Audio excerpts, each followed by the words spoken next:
வணக்கம். அனைத்து நண்பர்களுக்கும் வணக்கம்.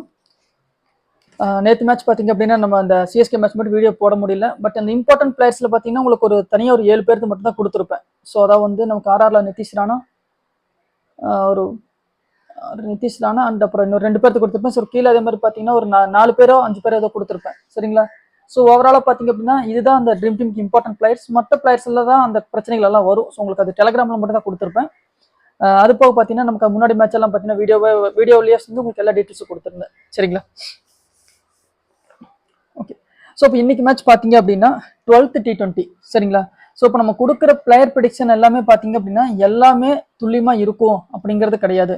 சம்டைம்ஸ் ஒரு ஏதாச்சும் ஒரு ஜாதகம் வந்து நமக்கு மிஸ் ஆயிருச்சு அல்லது தப்பாக இருந்துச்சு அப்படின்னா கூட நமக்கு வந்து அதில் வந்து தவறுகள் நடக்க வாய்ப்பு இருக்கு. சரிங்களா? ஸோ அது யாருக்காச்சும் வந்து நான் சொல்றதுல வந்து நீ தப்பா சொல்ற அந்த மாதிரி இருந்துச்சு அப்படின்னா ஸோ யார் சரியா சொல்றாங்களோ நீங்க அவங்களை ஃபாலோ பண்றது கூட ஒரு நல்ல ஒரு விஷயமா தான் இருக்கும். சரிங்களா? ஸோ முடிஞ்ச வரைக்கும் நான் சொல்லக்கூடிய விஷயத்துல எதெல்லாம் உங்களுக்கு சரியாப்படுது சரியா இருக்குன்னு நினைக்கிறீங்களோ அது மட்டும் நீங்க எடுத்துட்டாலே போதுமானதுதான். சரிங்களா? ஸோ துல்லியமா 100% அப்படியே நடக்குமா அப்படியே இருக்குமா அப்படின்னு நினைச்சீங்க அப்படின்னா கண்டிப்பா அது வந்து வாய்ப்புகள் குறைவு தான். சரிங்களா? ஏன்னா ஜாதகம் சரியா இருந்துச்சுன்னா கண்டிப்பா 100% என்னால கொடுக்க முடியும் அப்படிங்கிறத மட்டும் என்னால சொல்ல முடியும். சப்போஸ் ஜாதகம் சரியில்லைங்கிற பட்சத்தில் தான் இந்த தவறுகள் நடக்குமே தவிர என் சைடு இருந்து கண்டிப்பா தவறுகள் நடக்கிறதுக்கு வாய்ப்புகள் குறைவு. ஸோ என்னோட அஜாக்கிரத்தினால சில ஜாதகங்கள் வந்து என்னோட அஜாக்கிரத்தினால ஏமாந்துருக்கேன். ஸோ சம் பிளேயர்ஸ் வந்து மிஸ் பண்ணியிருக்கேன். சம்டைம்ஸ் பார்த்தீங்க அப்படின்னா இதுதான் கம்ப்ளைண்ட். ஸோ ஜாதகம் டேட் ஆஃப் பர்த் ஸோ அதெல்லாம் தப்பா இருக்கும்பொழுது எனக்கு அந்த தவறு நடக்கும். சரிங்களா? இன்னைக்கு மேட்ச் பார்த்தீங்க அப்படின்னா 12வது T20 யார் யாருக்குன்னு சொல்லி பார்க்கும்பொழுது மும்பை விசஸ் கேகேஆர். சரிங்களா? ஸோ மும்பையுடைய பாசிபிள் பிளேயிங் 11 யார் யாரு அப்படின்னு சொல்லி பார்க்கும்பொழுது Rohit Sharma, Rickelton, Tilak Varma, Suryakumar Yadav, Hardik Pandya, Will Jacks, என் Dhir, Mitchell Santner, Deepak Chahar, Trent Boult, S Raju, V Puthur. சரிங்களா? ஸோ இவங்கெல்லாம் வந்து இன்னைக்கு பிளே பண்ணுவாங்க அப்படின்னு சொல்லியிருக்காங்க. கேகேஆர்ல பார்க்கும் பொழுது ஹுண்டன் டீகாக், வெங்கடேஷ் ஐயர், ஏ ரெஹன, ஏ ரகுவன்சி, ரிங்கு சிங், ரமதீப் சிங், சுனில் நரேன், மொயின் அலி, ஆண்டர் ரசூல், வைபவ் அரோரா, ஹர்ஷித் ராணா அண்ட் வருண் சக்கரவர்த்தி. சரிங்களா? அப்போ இவங்க எல்லாம் இன்னைக்கு வந்து விளையாடுவாங்க அப்படின்னு சொல்லியிருக்காங்க. சரிங்களா? இப்போ இந்த டீம்ல பாத்தீங்கன்னா இப்போ மும்பை இந்தியன்ஸ் பொறுத்த வரைக்கும் இம்பார்ட்டன்ட் பிளேயர்ஸ் எல்லாம் யாரு அப்படின்னு சொல்லி பாத்தீங்க அப்படின்னா இன்னைக்கு பாத்தீங்க அப்படின்னா எனக்கு தெரிஞ்சு இன்னைக்கு ரோஹித் சர்மா டேவா இருக்கிறதுக்கு வாய்ப்புகள் ரொம்ப அதிகம். சரிங்களா? ஸோ அப்போ ரோஹித் சர்மா, ரிக்கில்டன். ஸோ உங்களுக்கு ஃபர்ஸ்ட் மெயினா ஒரு டீம் கொடுக்குறேன். அப்புறம் யாரை ஆல்டர் பண்ணணும் அப்படிங்கிற விஷயத்த மட்டும் நான் கொடுக்குறேன். ஸோ அது பேஸ்ல நீங்க எடுத்து பாத்தீங்கன்னா உங்களுக்கு நல்லா இருக்கும். சரிங்களா? ஸோ இப்போ மும்பைல பாத்தீங்க அப்படின்னா ரோஹித் சர்மா, ரிக்கில்டன் 2, ஹர்திக் பாண்டியா 3, என் திர் 4, மிச்சில் ஷாண்ட்னர் 5, பி புதூர். சரிங்களா? ஸோ 6. ஸோ அப்போ இந்த 6 பேர் பார்த்தீங்க அப்படின்னா இன்னைக்கு ரொம்ப ரொம்ப இம்பார்ட்டண்டா இருக்கும். சரிங்களா? அப்போ இப்போ திலக் வர்மா, சூரியகுமார் யாதவ் ஸோ இவங்களுக்கெல்லாம் எப்படி இருக்குன்னு சொல்லி பார்த்தீங்க அப்படின்னா ஸோ இப்போ நீங்க திலக் வர்மா எடுத்துட்டீங்க அப்படின்னா first innings Mumbai first innings பண்றாங்க அப்படின்னா ஸோ 3வது பேட்ஸ்மேன் ஒருத்தருக்குள்ள கொடுக்குற அப்படின்னா நீங்க திலக் வர்மாவை ட்ரை பண்ணுங்க. சூரியகுமார் யாதவ் நீங்க டிராப் பண்ணிருங்க ஃபர்ஸ்ட் இன்னிங்ஸ். சரி, பட் அவர் நல்லா இருக்கு. ஆனால் அவருக்கு அந்த ட்ரீம் டீம்ல வர அளவுக்கு சான்ஸ் கிடைக்குமா அப்படிங்கிறது சொல்ல முடியும். ஸோ இப்போ ஓப்பனிங் பேட்ஸ்மேன் எனக்கு தெரிஞ்சு இன்னைக்கு ரோஹித் சர்மா, ரிக்கில்டன் ஸோ விக்கெட்டே போகாம கூட ஜெயிக்கலாம். சரிங்களா? அப்போ விக்கெட்டே போகாம கூட ஜெயிக்கிறதுக்கு ஒரு சான்ஸ் இருக்கு. அப்போ நம்ம இதுல பவுலர்ஸை டிராப் பண்ணிட்டு அந்த மாதிரி நம்ம டீம் எடுக்கிற மாதிரி இருக்கும். ஸோ அந்த மாதிரி கூட நம்ம டீம் போடலாம். இன்னைக்கு அந்த மாதிரி இருக்கு. சரிங்களா? செகண்ட் பேட்டிங் பண்றாங்க அப்படின்னா திலக் வர்மாவை டிராப் பண்ணிட்டு அல்லது திலக் வர்மாவை டிராப் பண்ணிட்டு சூரியகுமார் யாதவ் நீங்க உள்ள எடுத்து நீங்க ட்ரை பண்ணணும். ஸோ இன்னைக்கு அந்த மாதிரி தான் இருக்கு. ஸோ ஓவரால டீம் பாத்தீங்க அப்படின்னா இந்த 6 பேர்த்த இம்பார்ட்டன்டா வச்சுக்கோங்க. இதுல இருந்து நீங்க டிராப் பண்ணிட்டு நீங்க ரொட்டேட் பண்ணி பாருங்க. சரிங்களா? இப்போ கேப்டன் நீங்க யாரை கொடுக்கலாம்னு சொல்லி பாத்தீங்கன்னா ரோஹித் சர்மாவே கேப்டனா கொடுத்துருங்க. வைஸ் கேப்டன் ரிக்கில்டனை கொடுக்கலாம் இருந்தாலும் கொடுத்து நீங்க ட்ரை பண்ணுங்க. அப்படி இல்லை அப்படின்னா இன்னொரு சூப்பர் ஆப்ஷன் அதாவது லோ பிக் பிளேயரா இருக்கும் ஆனா ரொம்ப இம்பாக்ட் பண்ணுவார். சரிங்களா? ஸோ என் திர். சரிங்களா? ஸோ இவரை நீங்க கேப்டனா கொடுத்து ட்ரை பண்ணி பார்த்தீங்க. இப்போ ரோஹித் சர்மா கேப்டன், இவரை வைஸ் கேப்டனா போட்டீங்க அப்படின்னா உங்க டீம் ரோஹித் சர்மா நம்ம சொன்ன மாதிரி ஆடிட்டாரு அப்படின்னா உங்க டீம் வேற லெவல்ல நிற்கும். சரிங்களா? உதாரணத்துக்கு இப்போ நேற்று அன்கித் வர்மா நினைக்கிறேன். ஸோ அவங்களுக்கு கொடுத்துருந்த வெறும் 8% தான் எடுத்திருப்பாங்க. சரிங்களா? ஆனா ஒரு 74 ரன் அடிச்சாங்க. பெரிய பெரிய டாப் ஆர்ட்ஸ் பிளேயர்ஸ் எல்லாத்தையும் வந்து டிராப் பண்ண சொல்லியிருப்பேன். இம்பார்ட்டன்ட் பிளேயர்ஸ்லேயே பார்த்தீங்க அப்படின்னா பெரிய பெரிய டாப் ஆர்ட்ஸ் இப்போ அபிஷேக் சர்மாவாகட்டும் இப்போ கிட்டத்தட்ட நிதிஷ்குமார் ரெட்டி, அபினவ் மனோகர், கிளாஸ்னே பார்த்தீங்கன்னா கேப்டன் சாய்ஸ்ல இல்லை, சும்மா ஃபர்ஸ்ட் பேட்டிங் பண்ணா எடுத்துக்கங்க அந்த மாதிரி தான் சொல்லியிருப்பேன். ஸோ இம்பார்ட்டனா கேப்டனா கொடுத்துருக்க மாட்டேன். சரிங்களா? ஸோ இப்போ இந்த மாதிரி பெரிய பெரிய பிளேயர்ஸ் எல்லாம் உங்களுக்கு டிராப் பண்ணிட்டு ஒரு வெறும் 8% பிளேயரை நீங்க உள்ள எடுத்தாலே அது சூப்பர் டீம் அமையும் உங்களுக்கு. அதுக்கு வேண்டி சொல்றேன். சரிங்களா? இப்போ கேகேஆர் எடுத்துக்கங்க. ஸோ இப்போ கேகேஆர்ல பாத்தீங்க அப்படின்னா இன்னைக்கு ரொம்ப இம்பார்ட்டன்ட் பிளேயர்ஸ்னு சொல்லி பாத்தீங்க அப்படின்னா ரிங்கு சிங், ரமதீப் சிங், சுனில் நரேன், இந்த வைபவ் அரோரா, வருண் சக்கரவர்த்தி, இந்த 5 பேர் மட்டும்தான் பாத்தீங்க அப்படின்னா இன்னைக்கு இம்பார்ட்டன்ட் பிளேயர்ஸா இருப்பாங்க. சரிங்களா? இப்ப டிகாக், வெங்கடேஷ் ஐயர், அஜிங்கே ரகனே, ஸோ இப்போ இவங்க எல்லாமே பாத்தீங்க அப்படின்னா என்ன பொறுத்த ரகுவன்சி, ஸோ இவங்க எல்லாமே பாத்தீங்க அப்படின்னா எனக்கு தெரிஞ்ச வரைக்கும் பிளாப் பிளேயரா நான் இன்னைக்கு கொடுத்துருப்பேன். சரிங்களா? ஸோ கேகேஆர் பொறுத்த வரைக்கும் ரிங்கு சிங், ரமதீப் சிங், சுனில் நரேன், வைபவ் அரோரா, வருண் சக்கரவர்த்தி, இந்த 5 பேர்த்த மட்டும் இம்பார்ட்டன்டா வச்சுக்கோங்க. இந்த சைடு பாத்தீங்க அப்படின்னா ஒரு 6 பேர்த்த கொடுத்தேன். ஸோ ஓவராலா பாத்தீங்கன்னா இந்த 11 பேர் தான் உங்களுக்கு ஒரு மெயின் டீமா வச்சுக்கணும். சரிங்களா? இதுல இருந்து சிம்பிளா யோசிச்சு பாருங்க. இப்போ இப்போ இந்த சைடு யார் ஃபர்ஸ்ட் ஓவர், இப்போ வைபவ் அரோரா, ஸோ இவர் வந்து பவுல் பண்றாரு அப்படின்னா விக்கெட் போகுமான்னு எனக்கு சரியா தெரியல. ஸோ ஓவராலா பாத்தீங்க அப்படின்னா இதுல ஒரு 6, இதுல ஒரு 5. சரிங்களா? ஸோ இதுதான் உங்களுக்கு பேஸ் டீம். உங்களுக்கு வந்து இதுல யாராச்சும் வந்து இப்போ இதுல எம்ஐ பொறுத்த வரைக்கும் பேட்டிங் லைனப் வந்து பாத்தீங்கன்னா ரொம்ப ஸ்ட்ராங்கா இருக்கு. ஸோ இன்னைக்கு ஒரு ஹை ஸ்கோர் மேட்சா இருக்கு. எம்ஐ ஃபர்ஸ்ட் பேட்டிங் பண்ணாலும் சரி, செகண்ட் பேட்டிங் பண்ணாலும் ஈஸியாவே அடிச்சு பிரிச்சிருவாங்க.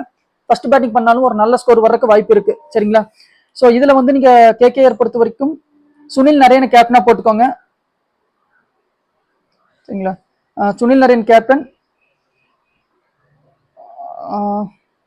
அவ்வளவுதாங்க. சுனில் நரேன் மட்டும் கேப்டனா போட்டுக்கோங்க. மற்ற யாரும் கேப்டன் சாய்ஸ் சொல்ற அளவுக்கு எனக்கு கான்ஃபிடன்ட் கிடையாது.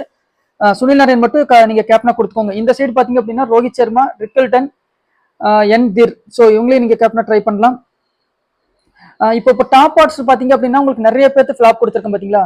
ஸோ இப்போ பாத்தீங்கன்னா தீபக் சேகர், ட்ரெண்ட் போல்ட், இவங்க தான் ஓப்பன் ஸ்பெல் போட போறாங்க. சரிங்களா? அப்போ என்ன ஆகும் அப்படின்னா இவங்க ஆல்ரெடி ஃபிளாப் பிளேயர்ஸ். அப்படி இருக்கும் பொழுது இவங்களுக்கு ஏவரேஜா இருக்கு. அப்ப எப்படி பார்த்தாலும் இவங்களுக்கும் அந்த விக்கெட் இவங்க கூட எடுத்துட்டு போறதுக்கும் வாய்ப்பு இருக்கு. சரிங்களா? ஸோ இதுக்கு தகுந்த மாதிரி நீங்க டீம் எடுத்தா போதும். இப்ப தீபக் சாகர் எடுத்துட்டீங்கன்னா உங்களுக்கு ஏவரேஜா இருக்கு. ட்ரெண்ட் போல்ட் பாத்தீங்கன்னா ஃபர்ஸ்ட் இன்னிங்ஸா இருந்தா விக்கெட் எடுக்கிறதுக்கு வாய்ப்புகள் அதிகமாவே இருக்கு. சரிங்களா? அப்போ எனக்கு தெரிஞ்சது இப்போ ஓப்பனிங் கேகேஆர் ஃபர்ஸ்ட் பேட்டிங் பண்றாங்க அப்படின்னா இந்த 3 விக்கெட்ல 2 ட்ரெண்ட் போல்ட் எடுத்துட்டு போறதுக்கும் வாய்ப்பு இருக்கு.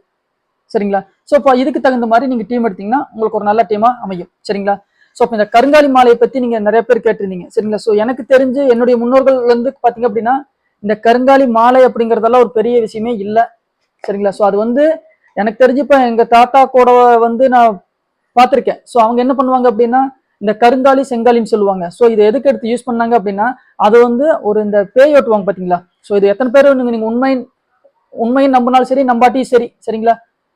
அந்த கால அரசர் காலத்துல இருந்தே நீங்க பாத்துட்டீங்க அப்படின்னா பேய் இருக்கா இல்லையா அப்படிங்கிற கேள்வி இப்ப வரைக்கும் உங்க எல்லாத்துக்குமே இருக்கு. ஒரு விஷயத்துல உண்மை இல்லை அப்படின்னா இத்தனை மில்லியன் இத்தனை வருஷங்கள் ஆயும் இந்த கேள்விக்கு இன்னும் யாருனாலையும் சரியான ஒரு பதில் கொடுக்க முடியல அப்படின்னா அப்போ பாதி பேர் இது உண்மை நம்புவாங்க, பாதி பேர் பொய்யும் நம்புவாங்க. சரிங்களா? அப்போ அதுல அகப்பட்டா மட்டும்தான் அந்த உண்மைன்னு சொல்லி அவங்களுக்கு கண்டிப்பா தெரிய வரும். சரிங்களா? அப்போ ஸோ இப்போ எங்களுடைய தாத்தா ஸோ அவங்க எல்லாம் என்ன பண்ணுவாங்க அப்படின்னா இந்த பேய் ஓட்டுவாங்க பாத்தீங்களா? ஸோ யாருக்காச்சும் பேய் பிடிச்சிருக்கும். ஸோ அந்த மாதிரி வந்து அவங்களுடைய கேரக்டர்ஸ் இல்லாம ஒரு மாற்று கேரக்டர்ஸ் அவங்க வந்து பிஹேவ் பண்ணுவாங்க. சரிங்களா? ஸோ அந்த மாதிரி இடத்துல அவங்க இந்த ஓட்டும் பொழுது அவங்களுக்கு ஒரு சேஃப்டி பர்பஸ்க்கு தான் இந்த கருங்காலியும் செங்காலியும் சொல்லுவாங்க. ஸோ இது கொல்லிமலையில எல்லாம் கொஞ்சம் நிறைய மேக்சிமம் உங்க ஒரிஜினலே கிடைக்கும். சரிங்களா? கிடைக்கும். அது என்ன பண்ணுவாங்கன்னா ரெண்டுமே பாத்தீங்கன்னா அது ஒரு ஸ்டிக் மாதிரி பண்ணிருப்பாங்க. ஸோ அதாவது வந்து இப்படி இந்த ஒரு வளைஞ்ச மாதிரி வச்சு இதுலயும் பாத்தீங்கன்னா ஒரு வளைஞ்ச மாதிரி இருக்கும். சரிங்களா? ஸோ இது ரெண்டுமே பாத்தீங்கன்னா அவங்களுக்கு ஒரு சேஃப்டி பர்பஸா தான் இது வச்சிருப்பாங்க. சரிங்களா? மற்றபடி இப்போ பாத்தீங்க அப்படின்னா இது வந்து வேணும்ட்டே மார்க்கெட்டிங் பண்ணியிருக்காங்க. அதாவது கிட்டத்தட்ட இதுல இப்ப எப்படி பேர்னொலி பூசினா 7 வாரத்தில் சிகப்பழகுன்னு சொல்லுவோம்ல. ஸோ அந்த மாதிரி வந்து இந்த மாதிரி இருந்தா இதனாலதான் என் முன்னேற்றத்துக்கு காரணம், இதனாலதான் முன்னேற்றம் சொல்லி மத்தவங்களை பேச வச்சு சொல்ல வச்சு ஒரு விளம்பரப்படுத்தி இதை பெரிய அளவுல கொண்டு போயிட்டாங்க. ஆனா உண்மைத்தன்மை என்னன்னு கேட்டீங்க அப்படின்னா அந்த காலத்துல சொல்ல போனா அந்த காலத்துல எல்லாமே இந்த கட்டில் பண்ணுவாங்க பாத்தீங்களா? இந்த பெரிய ஒரு வெளியதான் படுப்பாங்க எல்லாருமே. சரிங்களா? அப்ப வெளியே படுக்கிறாங்க அப்படின்னா அந்த கருங்காலி இருந்துச்சு அப்படின்னா அதுக்கு பக்கத்துல பாம்பு பூச்சி வராது. சரிங்களா? சோ இதுதான் அதோட உண்மைத்தன்மை, அதாவது கருங்காலியில மட்டும். சரிங்களா? சோ இது போக பாத்தீங்கன்னா இந்த அமானுஷ விஷயத்துல ஏதாச்சும் அது பயன்படுமான்னு சொல்லி கேட்டீங்க அப்படின்னா கருங்காலியும் செங்காலியும் அதாவது செங்காலி இந்த ரெண்டையும் எடுத்து வச்சிருப்பாங்க. அது ஒரு சேஃப்டி பர்பஸ் சொன்னாங்க. சோ இப்ப வரைக்கும் எனக்கும் அதோட முழுமையான தன்மை என்னன்னு சொல்லி நான் கேட்கவும் இல்லை, அவங்களும் என்கிட்ட சொல்லவும் இல்லை. சோ எப்பயுமே பார்த்தா அந்த பேக்ல வச்சிருப்பாங்க, எல்லாத்தையும் போனவான்னு எடுத்து எல்லாத்தையும் வச்சிருவாங்க. அது கருங்காலி செங்கால் இந்த 2 கட்டைகளை, அப்புறம் சின்ன சூடி கத்தி, அப்புறம் இதெல்லாமே அவங்க வச்சிருப்பாங்க ஒரு சேஃப்டி பர்பஸ்க்கு. எல்லாமே ஒரு பாக்ஸ் மாதிரி பண்ணி வச்சிருப்பாங்க. சரிங்களா? எனக்கு தெரிஞ்சு இதுதான். மற்றபடி அது போறனால பெருசு ஒரு இம்பாக்ட் ஆகும், இந்த ராசிக்கு அதாகுமா அந்த ராசிக்கு இதாகுமான்னு சொல்லி கேட்டீங்கன்னா அப்படியெல்லாம் எனக்கு தெரிஞ்சு எதுவும் இருக்கிற மாதிரி இல்லை. ஜனனகால ஜாதகத்துல உங்களுடைய ஜாதகத்துல நீங்க பிறக்கும் பொழுது கோச்சார கிரகங்கள் எப்படி உட்கார்ந்துருக்கு, சோ நீங்க பிறந்த டைம், சோ அப்போ உங்களுடைய லக்னம் எப்படி இருக்கு, சோ அதை சுத்தி இருக்கிற கிரகங்கள் எப்படி இருக்கு, இதை பேஸ் பண்ணி தான் உங்களுடைய வாழ்வாதாரமும் உங்களுடைய வாழ்க்கை முறையும் எல்லாமே இருக்குமே தவிர வேற எதுலயும் பாத்தீங்க அப்படின்னா இதனால இவ்வளவு பெரிய மாற்றங்கள் வரக்கு வாய்ப்புகள் கிடையாது. சரிங்களா? இப்போ உங்களுக்கு உதாரணத்துக்கு ஏதாச்சும் ஒரு கிரகங்கள் சரியில்லை, ஏதாச்சும் கிரகநிலைகள் வந்து இப்போ குரு இருக்காரு, சூரியன், சுக்கிரன், இந்த மாதிரி ஏதாவது கிரகங்கள் நீச்ச கிரகங்கள் இருக்கும், அல்லது அது பகையா இருக்கும். அந்த திசாபுத்தியில் வரும்பொழுது உங்களுக்கு இந்த பிரச்சனைகள் எல்லாமே கொடுக்கதான் செய்யும். சரிங்களா? சோ இது ஒண்ணு. சரிங்களா? சோ இந்த மாதிரி பிரச்சனைகள் வந்து உங்க வாழ்க்கையில் இருக்கும். சோ இந்த கருங்காலி போட்டனால இது பிரச்சனைகள் வந்து இதனால இவ்வளவு பெரிய இம்பாக்ட் ஆகுமான்னு சொல்லி கேட்டீங்கன்னா அப்படி கிடையாது. சரிங்களா? சோ அதுக்குன்னு பாத்தீங்கன்னா அதுக்கு வேற வகையான வழிமுறைகள் இருக்கு. இப்போ விதின்னு ஒண்ணு இருக்குன்னு சொல்லுவாங்க, மதின்னு ஒண்ணு இருக்குன்னு சொல்லுவாங்க. சோ அந்த மாதிரி வேற மாதிரி இப்போ ஒரு கல்யாணத்துக்கே நீங்க போயிட்டு வந்துட்டு இப்போ ஒரு கல்யாணத்துக்கு போயிட்டு ரிட்டர்ன் வந்து பாருங்களேன், உங்களுக்கு ஒரு 10 பேர் அடிச்சு போட்ட மாதிரி ஒரு வழி இருக்கும். சோ இது கண் திருஷ்டின்னு சொல்லுவாங்க. சரிங்களா? அப்ப இந்த மாதிரியான பிரச்சனைகள் தான் உங்களுக்கு பாதிக்குமே தவிர அதுக்கு இதுக்கும் சம்பந்தம் கிடையாது எனக்கு தெரிஞ்சு. சரிங்களா? சோ இப்ப நான் போட்டிருக்கேன் பாத்தீங்க அப்படின்னா இது வந்து ருத்ராசம். சரிங்களா? இது பாத்தீங்கன்னா முழுக்க வந்து சிவனுக்கு சம்பந்தப்பட்டது. அது போக பாத்தீங்கன்னா இப்போ ருத்ராசம் பொறுத்த வரைக்கும் இதுக்கு தனியான ஒரு ஸ்பெஷல் இருக்கு. ஸோ அது நான் ஒரு நாள் ஒரு ஃப்ரீயா ஒரு வீடியோ நம்ம கிளியரா பேசலாம். சரிங்களா? ஒரு ருத்ராசம் பொறுத்த வரைக்கும் அதோடைய ஸ்பெஷல் வேற, அது நம்ம சொல்லி புரிய வைக்க முடியாது. ஸோ இதனால வந்து பெருசா பலன் இருக்கு அப்படிலாம் அது கிடையாது. சரிங்களா? நீங்க அது இருக்கும் பொழுது ஒரு பாசிட்டிவ் எனர்ஜின்னு சொல்லலாம். அதாவது வந்து ஒரு சிவனுக்கு சம்பந்தப்பட்டது அப்படிங்கிறதுனால உங்களுக்கு அது வந்து இருக்கும் அது கூட இருக்க வரைக்கும் ஒரு நல்லா இருக்கும். சரிங்களா? அதை ஒரு ஃபீல் பண்ண முடியும் உங்களால அப்படிங்கிறதுனா. ஸோ கருங்காலிக்கு அந்த பவர் இருக்கான்னு சொல்லி கேட்டீங்கன்னா கண்டிப்பா எனக்கு தெரிஞ்சு இல்லைன்னு தான் நான் சொல்லுவேன். சரிங்களா? ருத்ராசம் வேற, கருங்காலி வேற, அதுக்கு இதுக்கும் கம்பல்சரி மேட்சஸ் ஆகிறதுக்கு வாய்ப்புகள் குறைவு. சரிங்களா? ஸோ இப்போ இன்னைக்கு மேட்ச் பாத்தீங்க அப்படின்னா மேக்சிமம் இப்படி நான் சொன்ன மாதிரி டீம் செட் பண்ணுங்க. ஸோ இன்னைக்கு வின்னர் யாரு அப்படின்னு சொல்லி பாத்தீங்க அப்படின்னா எனக்கு தெரிஞ்சு மும்பை இந்தியன்ஸ் அசால்ட்டா வின் பண்ணும் அப்படிங்கிறது தான் என்னுடைய ப்ரிடிக்ஷனா இருக்கும். சரிங்களா? ஏன்னா நான் சொல்ற ப்ரிடிக்ஷன் எல்லாமே பாத்தீங்க அப்படின்னா அந்த உருட்டுற மாதிரி இருக்காது. நான் இப்போ நேற்று சிஎஸ்கே கொடுத்துருந்தேன் நம்ம டெலகிராம்ல. சரிங்களா? ஆனா அவங்களுக்கு அப்பவே நான் போய் சொன்னேன் இந்த மாதிரி கேப்டன் சாய்ஸ்ல ரவீந்திரா தான் வருவார் அப்படின்னு. ஆனா அந்த ரவீந்திரா என்ன இருக்காரு அப்படின்னா டக் அவுட் ஆயிருப்பாரு. சரிங்களா? ஸோ அப்படி டக் அவுட் ஆயிட்டாரு அப்படின்னா அதுக்கு மேல அந்த டீம் ஜெயிக்காது. சரிங்களா? அவங்க பயங்கரமா இப்போ ஃபர்ஸ்ட் பேட்டிங்கா இருந்து ரவீந்திரா டக் அவுட் ஆனதுக்கு அப்புறம் ருத்ராஜ் கைக்கோட் ஒரு 100 ரன்னோ, இவர் 50 ரன்னோ, இவர் இன்னொருத்தர் 70 ரன்னோ, ஸோ இந்த மாதிரி எந்த அளவுக்கு எவ்வளவு ரன் அடிச்சாலுமே அந்த டீம் ஜெயிக்காது. அதை வந்து ஆப்போசிட் டீம் அசால்ட்டா வின் பண்ணிரும். நீங்க வந்து நான் வின்னர் பிடிச்சுனே கொடுத்தால் கூட நான் சொன்ன சிம்டம்ஸ் எல்லாம் நடந்துச்சு அப்படின்னா அந்த டீம் ஜெயிக்க போறது கிடையாது. சரிங்களா? ஸோ அப்போ வந்து நம்ம சேஃப்டியா நம்ம பணத்தை இழக்காம வந்துடலாம். சரிங்களா? இப்போ ரன் அவுட் அதிகமாவாங்க, அதாவது வந்து என்னன்னா ரன் அவுட் ஆகுறது, அப்புறம் இந்த டக் அவுட் ஆகுறது. இப்போ கிட்டத்தட்ட நான் எத்தனையோ மேட்சஸ் இப்போ ஒரு 3 வருஷ காலமா இது பண்ணியிருப்பேன். இப்போ இந்த 3 வருஷ காலத்துல வந்து கண்டிப்பா 2.5 வருஷம் 3 வருஷம் வந்து நிறைய பேர் கூட இன்னும் டிராவல் பண்ணிட்டு இருக்கீங்க. நான் கொடுத்த கேப்டன்ஸ் எல்லாமே அவங்களுக்கு தெரியும். பர்சனலாவும் கொடுத்துருக்கேன். அது போக பாத்தீங்க அப்படின்னா நான் வீடியோஸ்னு கேப்டன் சொல்லிப்பேன். அவங்க எல்லாத்தையும் நோட் பண்ணி பாருங்க. அந்த யார் அந்த டக் அவுட் ஆறாங்களோன்னு அவங்கள தான் கண்டிப்பா கேப்டனா கொடுத்துருப்பேன். நிறைய மேட்ச் ஆப்போசிட், ஆனா அந்த டீமுக்கு ஆப்போசிட் டீம் வின் பண்ணும். யார் கேப்டனா கொடுக்கணும்? 24 பேர்ல பர்டிகுலரா இவரை தான் கேப்டன் சொல்லுவேன். ஆனா அவர் தான் டக் அவுட் ஆவார். சரிங்களா? சோ இது யாரெல்லாம் நீங்க நான் சொல்றதெல்லாம் உண்மை நீங்க உணர்ந்திருக்கீங்க அப்படின்னா அதை நீங்க கமெண்ட்ல சொல்லுங்க. சரிங்களா? நான் சொன்ன விஷயங்கள் எத்தனை மேட்ச் நடந்திருக்கும் அப்படிங்கிற கூட சொல்லுவேன். எத்தனை மேட்ச் நடந்திருக்கு நான் எனக்கு தெரியும் ப்ரோ. நான் நிறைய டைம் உங்களுக்கு இந்த நீ கேப்டனா சொல்லி டக் அவுட் ஆயிருக்கேன், அந்த மாதிரி டீம் எடுத்து எனக்கு ஃபிளாப்பா கூட போயிருக்கு அப்படிங்கிறதையும் நீங்க கமெண்ட்ல சொல்லுங்க. சரிங்களா? ஸோ வேற ஏதாச்சும் டவுட் இருந்துச்சு அப்படின்னா கண்டிப்பா கமெண்ட்ல கேளுங்க. ஸோ இப்போ பாத்தீங்கன்னா எனக்கு ஒரு மேட்ச் தான். ஸோ ஃப்ரீயா பேசலாம், எத்தனை மணி நேரம் பேசினாலும் நமக்கு கொஞ்சம் நல்ல டைமும் கிடைக்கும்.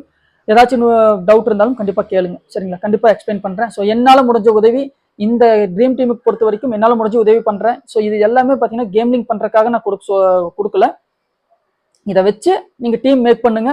இது வந்து இது கூட உங்க நாலேஜ் கொஞ்சம் சரிங்களா? ஸோ உங்களுடைய கிரிக்கெட் நாலேஜ் கொஞ்சம் யூஸ் பண்ணி நீங்க ட்ரை பண்ணுங்க. சரிங்களா?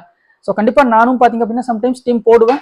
நான் என்னை பொறுத்த வரைக்கும் எல்லாமே யார் ஜெயிப்பாங்க தோப்பாங்க அப்படின்னு சொல்லி அது ப்ரெடிக்ட் பண்ணுவேன். ஸோ அதுல பண்ணி அதுல கொஞ்சம் எப்படியோ சக்சஸ்ஃபுல்லா பண்ணிடலாம் அப்படிங்கிறது எனக்கு ஒரு கான்ஃபிடென்ட்டா இருக்கும். நீங்களும் அது மாதிரி வந்து ட்ரீம் டீம் போடுறீங்க. ஸோ அது கரெக்டா இதை யூஸ் பண்ணி நீங்க போடுங்க. சரிங்களா?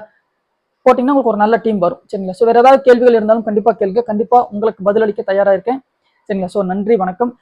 முடிஞ்சா இன்னைக்கு நம்ம ஒரு டைம் கிடைக்கும் போது நம்ம லைவ்ல போறேன். உங்களுக்கு இந்த ட்ரீம் டீம் பத்தி ஆகட்டும், கேம்லிங் பத்தி ஆகட்டும், அல்லது வேற ஏதாவது பர்சனல் டவுட்டா இருந்தாலும் சரி ஏதாச்சும் கேளுங்க. எனக்கு தெரிஞ்ச விஷயங்கள் கண்டிப்பா உங்க கூட நான் ஷேர் பண்ணிக்கிறேன். சரிங்களா? ஸோ நன்றி, வணக்கம்.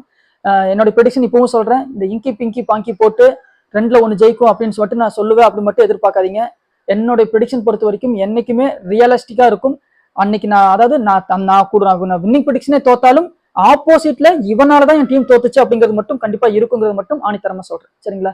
சோ ஒரு ஒரு ஒரு பிளேயர்னால இந்த விஷயங்கள் நடக்கும், இந்த பிளேயர்னால இது நடக்கும் அப்படிங்கிறது கண்டிப்பா என்னோட இதுல இருக்கும். அது பார்த்து உங்களுக்கு ஒரு ஒரு சேஃப் ஜோன்ல நீங்க விளையாண்டிக்கலாம். சரிங்களா? சோ நன்றி, வணக்கம். மற்ற டீடைல்ஸ் ஏதாச்சும் வேணும் அப்படின்னு நினைச்சீங்க அப்படின்னா நீங்க டெலிகிராம்ல ஜாயின் பண்ணிக்கோங்க. சரிங்களா?